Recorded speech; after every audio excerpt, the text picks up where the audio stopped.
Badem şərabla dolu, sinem sualla dolu. Ne üçün yazda açır gül, payız gələndə solur. Ne üçün bu dünyada xeyir de şer de olur.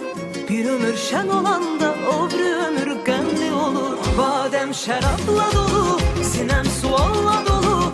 Ne üçün yazda açır gül, payız gələndə solur. Ne üçün bu dünyada xeyir de şer de olur. Bir ömür şen olanda o bir ömür qəmli olur. Düşündükçe bu hayat çetin gelir insana.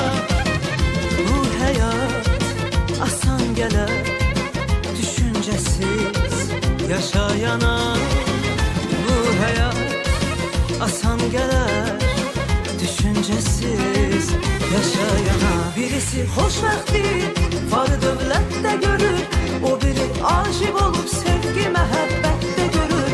Kimisə övladının gələcəyində görür, kimisə uzun ömür və can sağlamda görür.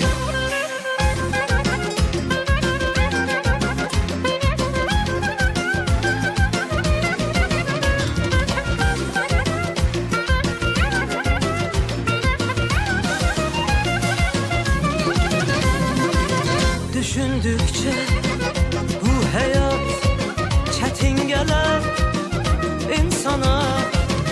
Bu hayat asan gelir düşüncesiz yaşayana. Bu hayat asan gelir düşüncesiz yaşayana.